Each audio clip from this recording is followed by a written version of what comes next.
Good morning, and welcome to the Women of Consciousness podcast. I'm your co host, Pam, and I'm actually going to be going solo today. And for the next couple episodes, Natalie is off enjoying vacation time. So I hope you'll bear with me. um, kind of having a little bit of anxiety actually this morning. So just trying to take some deep breaths and really ground myself as I prepare to go live. So if anyone is also maybe feeling a rushed pace, anxiety, like whatever, it's first thing in the morning, we have a lot on our plates for the day. I just kind of invite you to maybe take some grounding breaths as well. And really, yeah.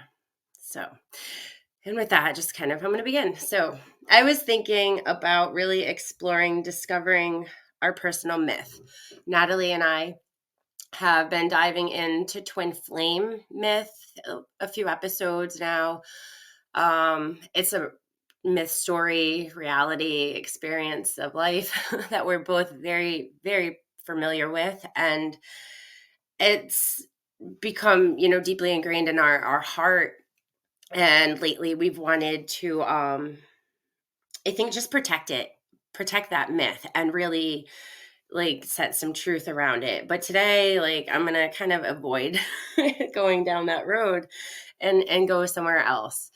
Um, so looking at my life experience, and I will just say that all of this story, kind of experiential moments in my own personal myth story is because of that. I would say the twin flame is what seeded and rooted it and what took me out of one kind of reality and way of life into the spiritual. And so it's always tied together, but I can separate the two. And so I will just begin by really saying the dark night of the soul. These tower moments where it feels like a massive, like your whole life is literally ending, one world is collapsing and falling apart, can be massive jolts into a spiritual awakening. Sometimes just meeting people or, like that shift and can be the catalyst. And so as my story unfolded, I kind of awoken to how numb I had been emotionally and was just really working working through that. And then through the emergence of that, I began healing. And through that process, I would say the universe has a way of aligning stories and articles and people and places and all these things that if you're awake and you're aware, and I think you're on that path, you'll get this like kind of ancient remembering, this intuition that just aligns with you. And you start to think like, oh, there's something to that. Like I feel connected to that time and that space. I feel connected to that culture. So for me, it was a lot of ancient Greek and a lot of ancient Egypt. And the more I connected, I would go um, further back in time to like Mesopotamia. So for me, it's been this great mother, the divine feminine, like the mother goddess. And so it's been through different cultures that I've been able to connect with her and through different archetypes. Hello, Zion. And please, as the audience joins, if anyone has questions, I'm definitely here to answer anything. But I'm just kind of talking about personal myth and how we can discover that. And so I just noticed a connection to these goddesses. And I will say Persephone was one of the very beginning ones. And over the years, it cycled back to her at different phases. So the maiden, the mother, and the crone. What's on the agenda today? Yes, Zion. I'm hosting alone. Natalie is on vacation. So I'm hoping to definitely answer any questions the audience has as they join in. But I'm just really talking about personal myth. Since the last few weeks, we kind of were talking about twin flame myth. So I definitely wanted to talk about like personal myth outside of the twin flame myth. So for me, that's archetypes with gods and goddesses that I felt were a part of my psychology.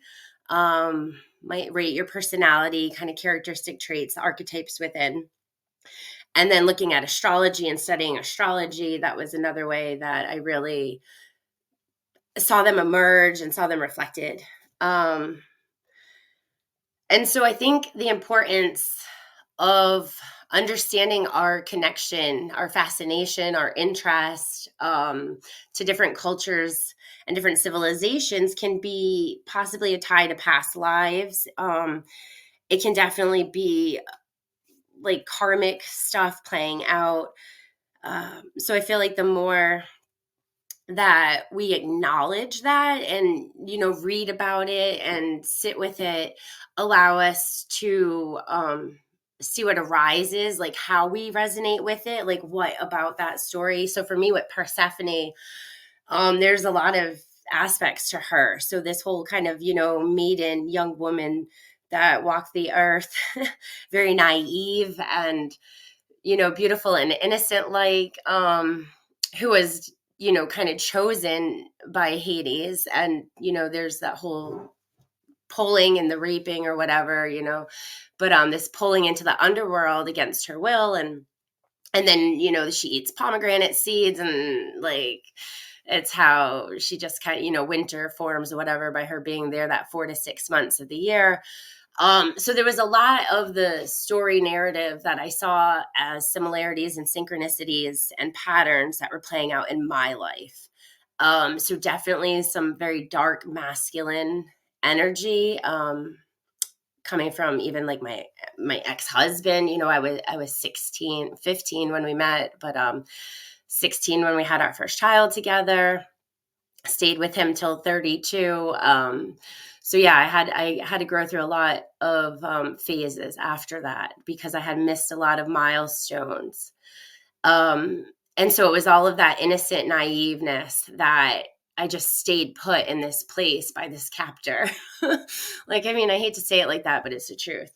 And I think a lot of people resonate because we get into relationships and maybe have kids and think we need to be there, or it becomes a comfort zone and or codependency or whatever, and we don't know how to leave when we need to leave, and we sometimes just really overstay. That's a myth story in itself. I will say later on with Persephone, as I grew and evolved and matured and did my healing, I saw different aspects of Persephone. So I saw her come into her power and become queen of the underworld. And so for me, that looked like, okay, fall, we're at the very end of fall, waiting winter right now. Like I no longer have seasonal depression. I no longer fight nature and the inevitable. Like I know I'm one with it. And so I can go into the cold and the darkening of hours, and what that means to have to retreat and slow down and like hibernate. I can do that more easily without fighting it and suffering internally or externally. And not only that, but as we get triggered and we do our healing and we meet people, and the waves of the universe bring us new lessons and new tests so that we can grow. I really, like, I didn't fear the process, and I just had more of my power. I could get through the darkness and the death, and what everything like the underworld truly represents for an internal journey. There were times where I couldn't do that. It would be so heavy. That can give you severe depression and make you not want to get out of bed. And so it's beautiful, I think, that I didn't get caught up on an emotion or a state of being. I saw it as a wave that I was navigating that was tied to more of an archetypal story that was for my own evolution. And not only in the process, wasn't Persephone right? Because so the question is, wasn't Persephone also very destructive to the divine masculine.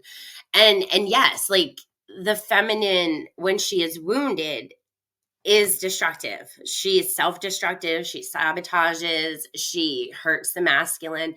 And it's the same thing, like when the masculine is wounded, um they hurt the feminine. And that's where I think we were talking in previous episodes about this wounded masculine, wounded feminine. And so the whole twin flame journey is coming into this union within yourself to heal those. Because as a human being, regardless of your sex, gender, you have energies that are masculine and feminine. And one is just going to be more dominant than the other. And so that plays out. And so the whole thing is to bring in this acknowledgement and this awareness to your masculine and your feminine, heal through both of their wounds and bring them into a balance and a harmony. And that is how you get into union. And so I was very wounded. Like I said, I was with my ex-husband from 15 to 32. I had my first child at 16. I was not developmentally ready for a lot of milestones that I hit. And then the way I had to shift into like motherhood and family mode as a girl. So absolutely, when I found myself single and divorced, I was very wounded. I had no sense of identity. And so that, I feel like, is what helps heal the archetypes, by me tapping into Persephone's energy, growing and evolving and healing me. And not only, did that for myself, but it heals that universal consciousness of that energy that's outside of me. So going forward, I feel like that's part of the new wave. So as a collective, the more we all do this work, right, the more healed energy of the masculine and feminine we're putting out. And we're not tapping into this destructive, toxic traits. Have you ever heard the term reactive narcissistic abuse? I don't think I've heard that exact term, but I do believe I know exactly what you're talking about. I am an empath, and so I have, like, you cannot have a narcissist without an empath. Like, that is two sides of the coin, the magnetic, attraction of quantum entanglement. So if a narcissist and an empath need each other, it will, if it is done correctly, they can heal each other, but it depends on the person. I learned when dealing with my narcissist how to catch myself from mirroring. I learned how to see when I was projecting, and I also learned to see when he was mirroring and projecting. That allowed me to stop those behaviors, so I didn't react to him. So, like, I didn't engage in the destructive pattern. I was like, whoa, this, I see it for what it is. It's too much. And I would try and talk to him and point it out. To a narcissist, that is like just adding fuel to the fire. They go into like defense mode and project even more. So it's really hard to navigate the narcissist empath, right? Personal myth story. But I think it's about empowerment and healing. Yeah, narcissistic abuse. Wow. I mean, I feel, just seeing those words, like, that was a huge part of my twin flame experience with the dark one, the false one. Yeah. Do we have the capability of being both? I would say, why not? I think so. I would say, like, consciously, like, you could maybe not be aware that you're doing both, right? You may be ingrained in as an empath, but you're going to pick up on other people's emotions. You're going to be very persuaded and, like, I want to say, held down when you're not able to be like a conscious navigator of like your empathic being. Once you learn how to ground and protect yourself and stand in that power, I think you have more control and self-awareness, that you disengage from any narcissistic behavior. But as an empath who's wounded and is around people that do nothing but hurt you and wound you, you're you're going to take on those traits because you're going to be mirroring it, you're going to be feeling it. So how can you not in some way, I think, be slightly narcissistic? I think it just depends on the intensity and the degree and the intention. Some people do it very intentionally, and other people have no idea they're narcissists. They have no idea that's how they're wired. So forgive me, I'm still on the twin flame thing. I was hoping you were still talking about that. No, absolutely. I can go back. I'm talking about myth story, and twin flame is a myth story. So absolutely. If you have questions around twin flame, like, I have no problem answering that. Empath narcissist. And that's why I said before you joined us, a lot of my personal myth that I discovered in my like separation phases or in my journey of twin flame connection, a lot of it I went through either solo or with them.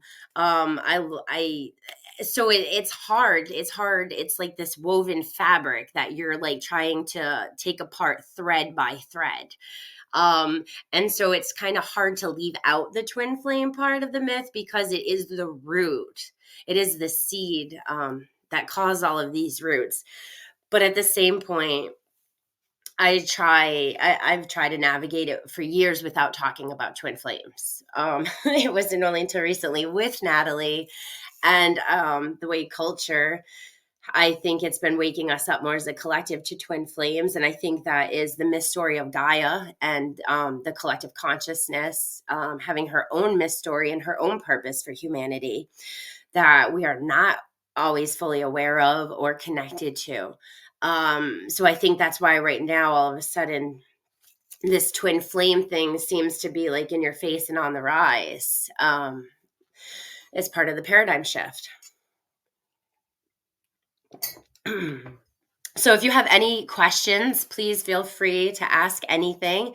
My co-host Natalie is on vacation for the next couple weeks. I am going to try and get some guests. Actually have a really good friend who has a wonderful healed masculine identity and voice. So we're going to get him on here. He's agreed to come on, and also even with the twin flame and the masculine and all of that, give his perspective.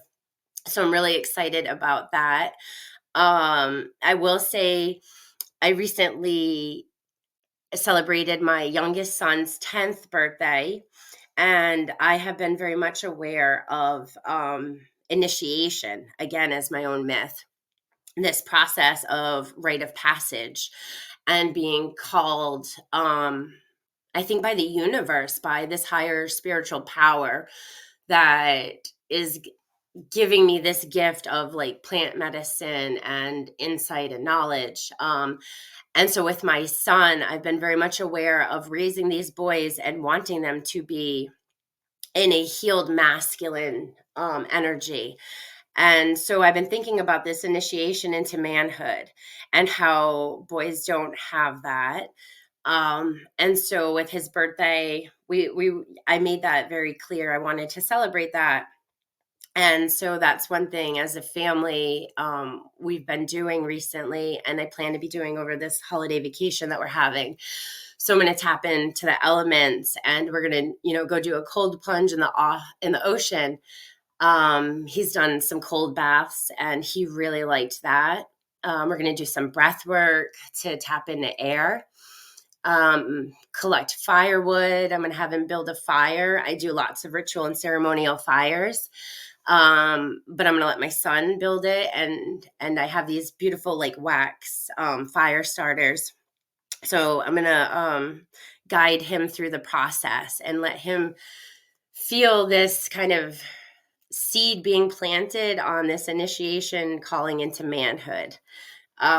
So that's where I'm currently at in my personal myth as this divine feminine mother raising these boys. That I really want to do it right. And I think it's really important. That's why Natalie and I are on here talking about, wounded feminine, wounded masculine. and how we can work through those traumas and those healing processes and get to the other side and become these fully embodied, divine, feminine, and masculine, healed versions of our true beings. All right, so Zion says, I'll give you an example. If a man cheats and a woman throws a brick through his precious truck, would that be reactive or narcissistic, and vice versa? Well, if he's cheating and she throws a brick through his truck, yes, it's very reactive because she's wounded, she's hurt, she's lashing out from her place of pain. And in that moment, that's the only way that she knows how to communicate, right? Is through this act of violence. Again, like why does it have to spiral, I guess, to that way, right? Why are you cheating? Or the man cheating, not saying you are. But I'm just saying, like, this is where with a healed couple, communication is at the baseline. And, like, why even be together if you have a desire to be with other people? And if it's an open relationship, I mean, that wouldn't really be considered cheating. So again, it's all about communication.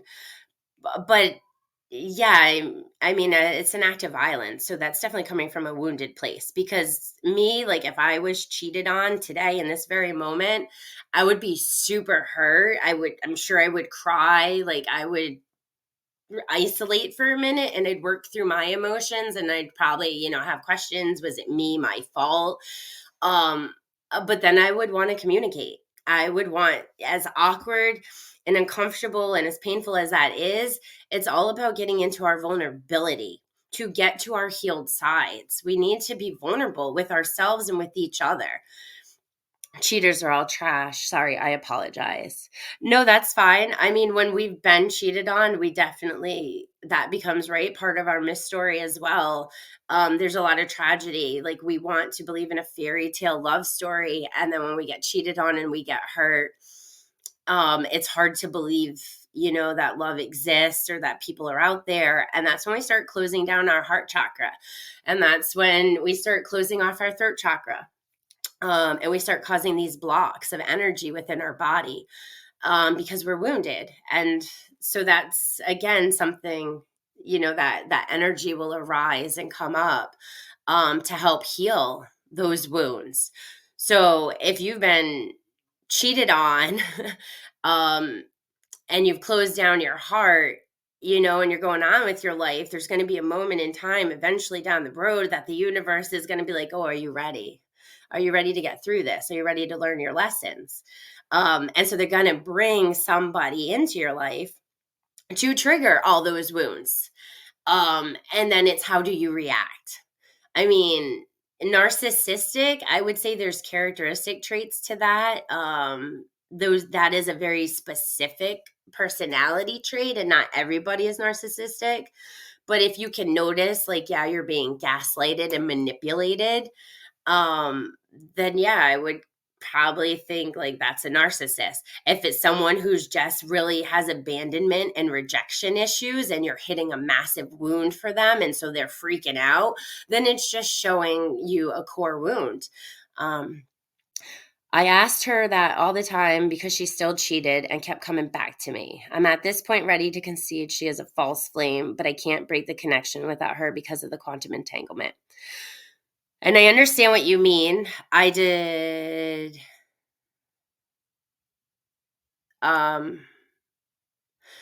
the same thing with my false flame. They were more of a best friend, and boundaries was a huge lesson that was part of our myth story. Again, it was that Persephone Hades archetypes that we were tapping into. I had come on, like I said, I was very honest. I was 15 to 32 with my ex-husband. We had 4 children. I missed out on a lot of milestones in my life. He was very controlling and possessive. I had a massive spiritual awakening because of the twin flame story. coming into my life and saying it's time for you to get out of this relationship because you're dead inside, you're not living, like boom, you have a purpose, right? And I feel like that was my caterpillar dormant stage. um and I had to have all of that. When I reconnected with my false flame, who I knew from childhood, I originally thought they were my cousin because I was born into like that family. Thinking their mother was my aunt, their grandmother was my grandmother. I mean, it's kind of a mess, but it goes into my mother's own wounds looking for family and trying to attach to family. So I had to deal with that and see it for what it was. So around like 3 or 4, I can remember us being little cousins playing, in my mind. And then obviously at some point realizing this is not your actual family. These people are just close friends. And then a time of dormancy or just seeing them over the years here and there. So when I was 12, we left states. I went and moved and lived in the same town. And so we became friends again. And then that was it. It was just a few months. And that's kind of what brought in the other twin and everything. And then life happened over the next 3 years. And like it just so it kind of like kept going and kept going. So when we caught up 20 years later, it was like automatic friendship, right? Kind of picking up the pieces. But I was very honest in the fact that I am not ready. I'm not ready to settle down. Like, I have no idea who I am. Like, I need to be able to date. I need to be able to just navigate being single. But we had such a close friendship, and boundaries being a massive lesson that needed to be learned. It became hard. It became very entangled.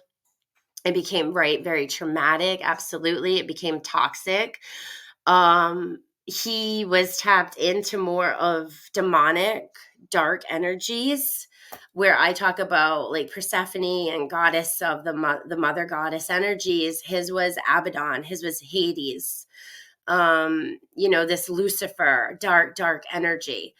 I can remember one point seeing him possessed and watching him be taken over, and this archetype emerge and have a conversation with me and tell me how the darkness has followed me through lifetimes, and told me his name was Abaddon and called me Aphrodite, which Aphrodite is absolutely like one of my strongest traits. And I mean, I'm a Pisces, so when you look at the astrology of the stars right there to Aphrodite.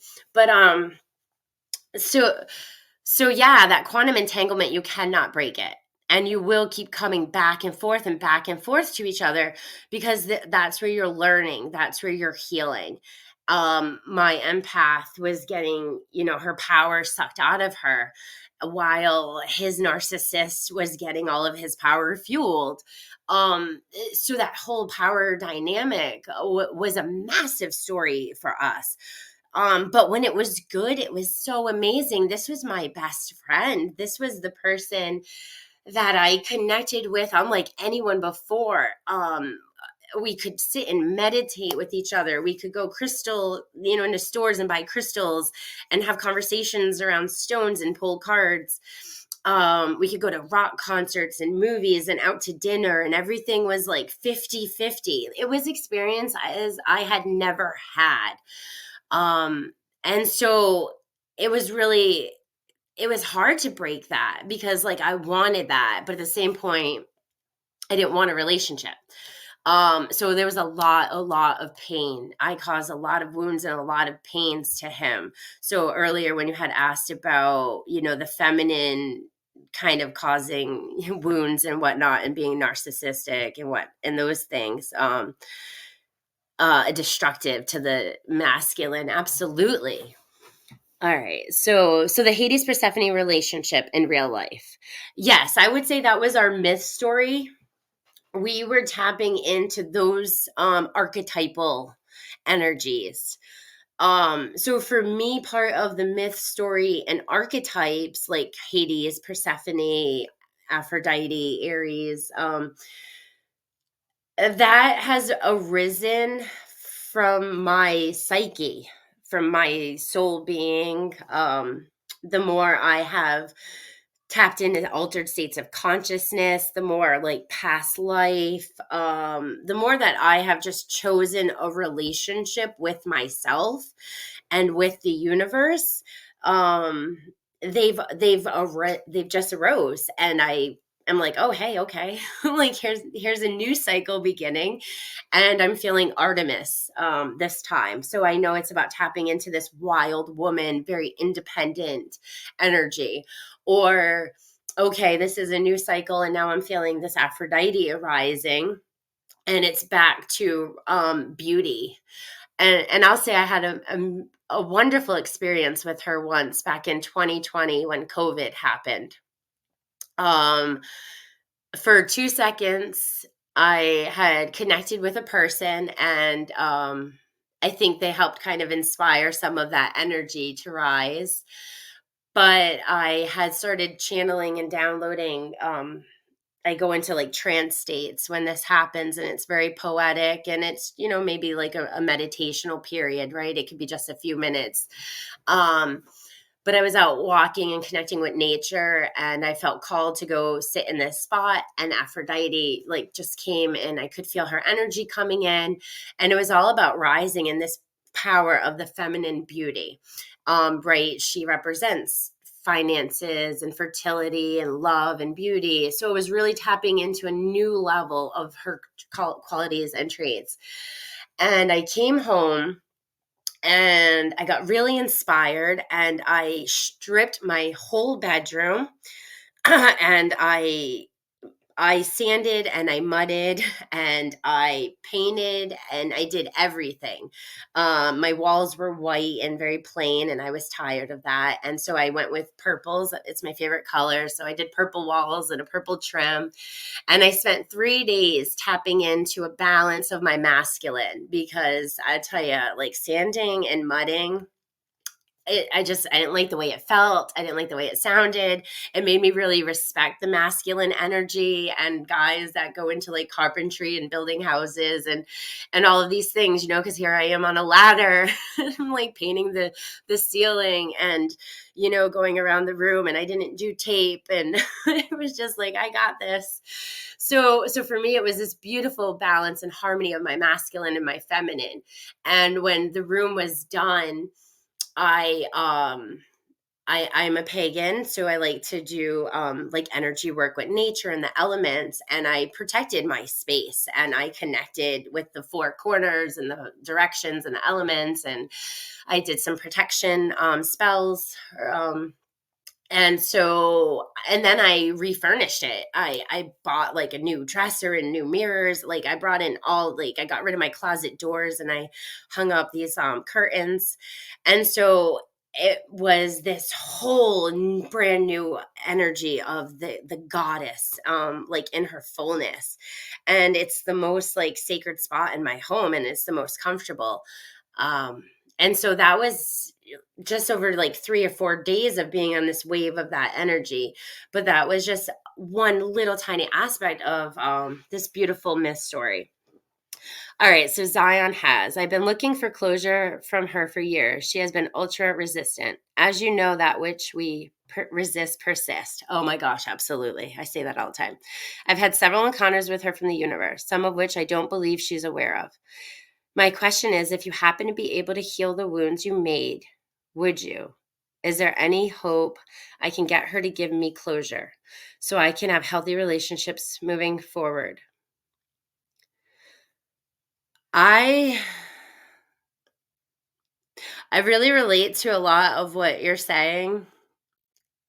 Um and I almost have this weird instance like I could be her. if, so maybe on her behalf I could maybe channel some of that forgiveness, for the universe, for this higher consciousness, beyond her ego.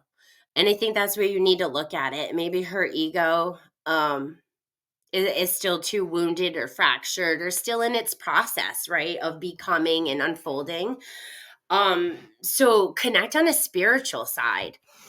I had to give apologies and accept forgiveness that I knew I would never be able to do in person. And a lot of that was, like I had said, to that Abaddon, Hades archetype, twin flame energy myth story that I had to play out with another person that really was my best friend for a small moment.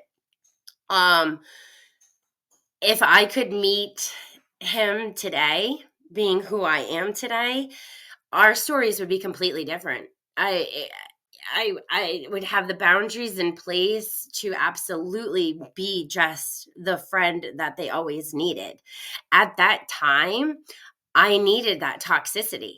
I needed that fear and that power that they took from me, because in the process I was able to go on and heal myself and give and empower myself in ways that I could have never dreamt of, to become the divine goddess that I am today, and balanced with my masculine. um and I love him. I do. He's a dark person. Like, I get it. I feel, like that's his conscious choice, like whatever. I hope his soul chooses to grow and evolve. Um, but that was so vital to our story and to get me to where I am. A lot of it sucks and it's really painful and it hurt a lot of other people as a ripple effect. Um, but I mean, you at some point you have to, I think, make acceptance with the myth story, and you have to realize, beyond the ego aspect of our psyche, we came here, we incarnated as a living conscious choice to embody this, physical life with these other energy beings. And whether you believe in soul contracts and how breakable or, you know, voidable they are, um, everything is about our own evolutionary process on a human developmental level and on a conscious evolutionary level. So I hope that helps, Zion. I would say, if you can't heal with them in the physical realm, go to the astral realm, go to the dream realm, go to the meditational realm. When I was on ayahuasca, um I was able to have the plant medicine help me with that.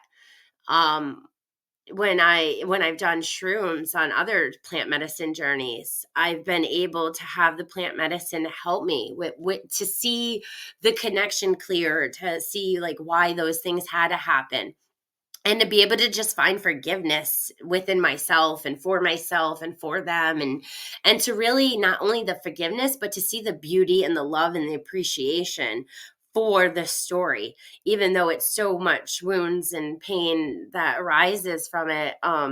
There's still a lot of beauty that we tend to not look at. All right, so there's some other comments. Changing space helps change energy and headspace so much. Absolutely. And I think that the moment you can recognize you're feeling this wave of more heavier energy come on, um and you can ground yourself and you can step back and observe the energy, right? You don't need to get caught up in the thoughts, you don't need to get caught up in the emotional heart space, but step back and observe it and recognize, what is it coming in for? Like, what is it teaching you? What's it showing you? Like, why are you attaching or holding on to it?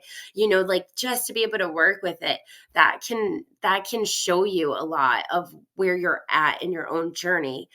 And then it helps you because you navigate the wave. You're not out there like surfing and then fall off and drown.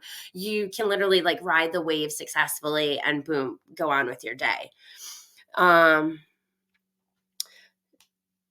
Forgive in increments. Forgiveness sometimes doesn't come all in once, like grief. Sometimes it happens in waves. Yes, absolutely. Yeah, you got to keep going back to like the root, right? If you're just pulling at it and pulling at it, you got to keep digging deeper until you find that core root, like buried like inches and inches underground. Grow and evolve. Love is the crucial. Nothing happens at once and things can re-trigger. Love, this is crucial. Absolutely. Love is the highest frequency, the highest like vibrational frequency of consciousness of the universe. It is what we all come from, that oneness, God, source, primordial energy. It's what we separate from, and it's what we all come back into. Again, a reflection of the twin myth, twin flame myth, the oneness, separation back to oneness. And in the process, you're just growing and evolving in extraordinary ways. So I think it's about just catching on, if you can, if you're able to resonate again with culture, with archetypes, with stories. The Wizard of Oz was a big theme that has so much synchronicities and just cycles back and back. And the ironic thing for me was, growing up, I hated The Wizard of Oz. Like, it just creeped me out as a movie. I just didn't really enjoy it.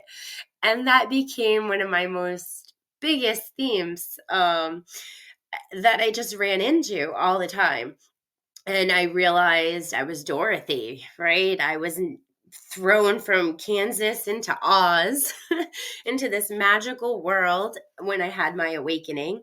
And I met these allies and friends and mentors, and I had these guardians and guides, and I was on the Yellow Brick Road.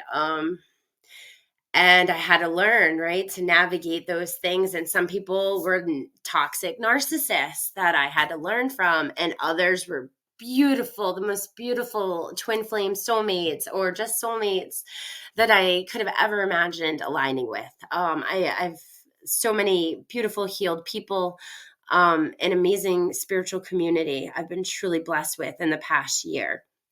And I feel like I had found my way home at one point as Dorothy. And I then flipped and became Glinda. And that's why I had named my business Glinda's School of Alchemy, because I knew, like, at the core of who I am, I'm here to share my guidance and my wisdom. I'm here to be a mentor and a teacher and an educator to help other people through my own education, through my own lived experiences. And so it was like this mastery and the maturity of going from Dorothy to Glinda. And then recently, I had my very first amazing DMT experience. Part of my initiation myth story has been sacred medicines. And so I had never gone looking for DMT, but I had heard people's stories, and I had just kind of put it out that I would like to try that in a safe space if it was to ever arise. And the universe did bring that for me. And I feel like with that experience, I was at the very end of Oz as this integration of characters. And I finally saw the other side of the veil and the man behind the curtain and how it really operates and works. And so for the last like 2 months, I've been integrating and working with that life-changing experience, because nothing has really been the same for me after that perspective and tapping into the universe the way that I did. So now it's like, okay, how does this continue to evolve and grow and alter my myth story? So I journal. It's very important to me to journal. I think you can look back and be able to see these stories arise from, within. Alice in Wonderland, I think we can all kind of relate to chasing this white rabbit and going down rabbit holes. That's a pretty big collective story, I believe. All right, so there's some more comments. I'm going to go back to that. Oh my, it's a never-ending story for me. Yes, I can relate, Zion. May I challenge you from a male divine perspective? If you have the opportunity, heal the wounds of the divine masculine that you created. Do so. And I love that, and I agree.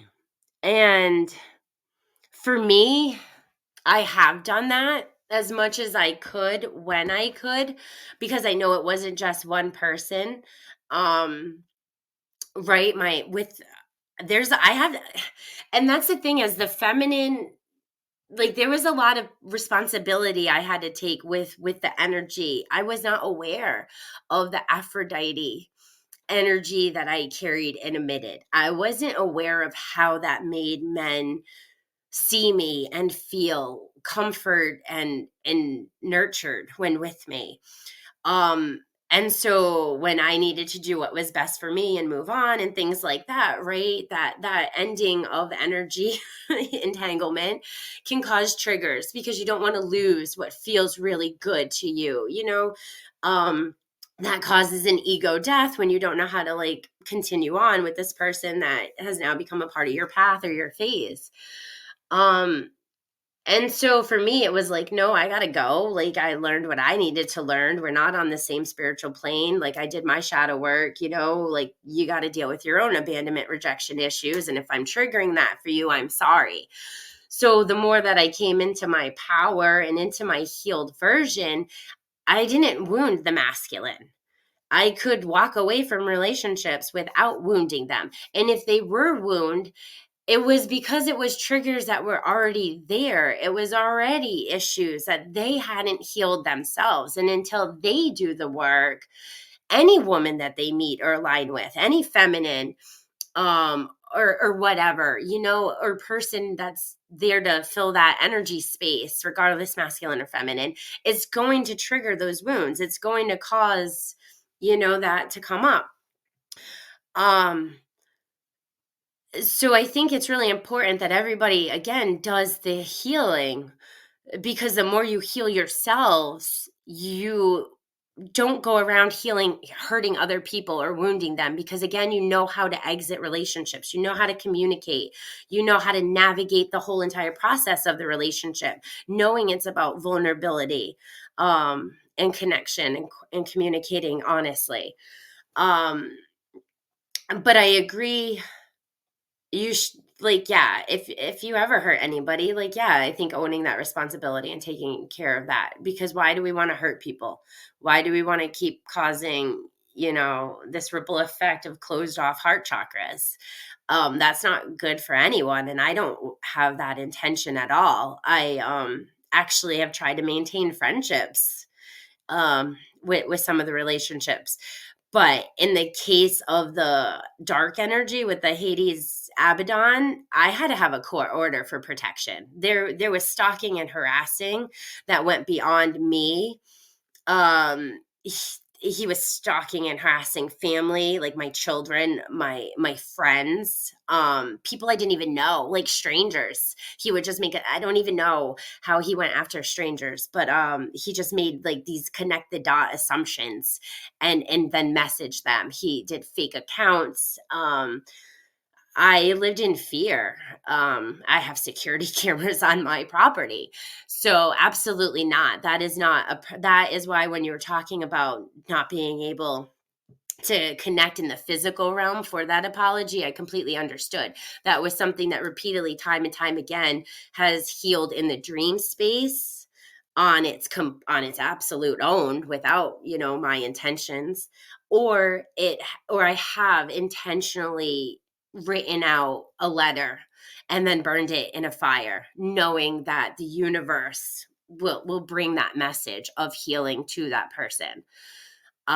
Because when it comes to your safety, not, absolutely not, like, don't put yourself in a place where you're going to jeopardize your actual like physical being. If that person's a danger and a threat, go, you know, you just got to do the work on your own. And that's where it's harder. I think it's really harder because you won't receive those apologies, you're not going to have those conversations. um it was very deeply wounded. But again, I'm not that person. That woman died. He took all my power and I gave it back to me. So I'm grateful for that process and that journey, because I wouldn't be who I am today. Um, all right. So DMT is life changing. I've experienced incredible growth through DMT. Oh yeah, I can imagine. I only had the one experience where I did it twice. I did it back to back.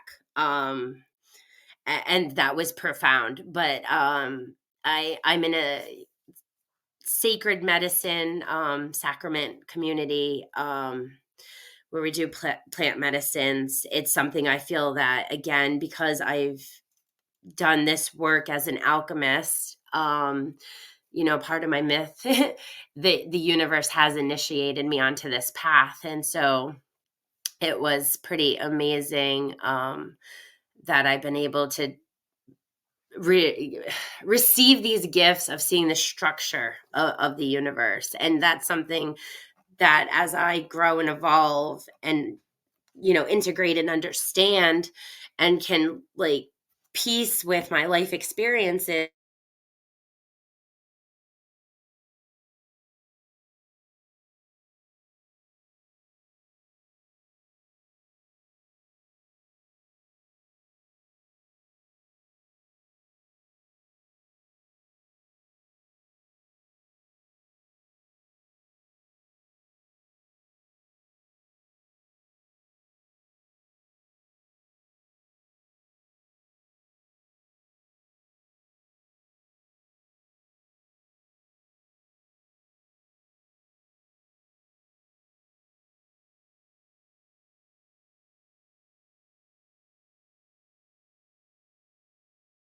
supporting us today and over the last couple of months as we've been getting on here every week. Natalie is on vacation, so I will be going solo today. I'm hoping to have a co-host as a guest, at least maybe once or twice, but I definitely at least wanted to come on and really continue the conversation around just consciousness and how that kind of looks at archetypes within ourselves by looking at, our own feminine and masculine energies, looking at, our personal myth story. So I kind of jumped around and just gave some insight into different goddesses and different moments that I've experienced that has helped me grow and evolve. But I'm just really, really grateful to have this platform and have, people showing up that are interested and have questions. So feel free. Our Facebook page is Women of Consciousness Consulting. I should definitely drop the link in at some point, but feel free to reach us, if you have questions. Natalie and I definitely want to help give guidance to people. We want to be able to share our story and really just help heal help others, heal their wounds, intergenerational wounds, the collective wounds. There's a lot, and we're in a massive paradigm shift. So I think as more people awaken, maybe you'll resonate to different time periods and cultures and archetypes, and you'll start seeing them mirroring within you or arising. And I definitely say check out your birth chart if you're in astrology. That is definitely one way that you can see the archetypes arising is through your dominant elements and star signs. But thank you. I'm going to sign off for now and wish you all a lovely Tuesday. Thanksgiving is on Thursday, so if you celebrate that in the States, happy Thanksgiving. May you enjoy time with family and friends. And if anything, I'll leave you this tip. Just notice the energy. Notice, it's a hard space that we're about to kind of go into for a lot of people, friends and family. These holiday celebrations can be very painful. They can be very joyful. I think it's a wide range of intensity of emotions and thoughts and feelings that it brings up for the collective. So ground, take some deep breaths, take time for you for sure, especially if you feel like you're carrying all the weight or you're forced into a situation you don't want to be in. And just maybe take a step back when you're around these people and look at the myth stories playing out. Look at the control or the narcissistic or the empath. Look at the wounded, goddess or the wounded masculine. and just look and see where the reactions or the actions are coming from. And you don't have to say anything, you don't have to do anything, but if you just observe and notice, that in itself can be very life changing for how you navigate and what you reflect on. Because as much as the holidays are fun, it's overwhelming and it's stressful, and that as a collective ripples out, and we feel that and we pick up on that. So just take time to take care of yourself, give yourself self-care, give yourself love. Take back your power, speak your truth, don't block off your chakras. um, just stay in a high vibration of love and ground. That's my guidance for the rest of the week. I hope that helps, and I will be back next week, hopefully with a healed masculine perspective to help you guys really dive into more questions and to bring more balance. Thank you. Have a great day.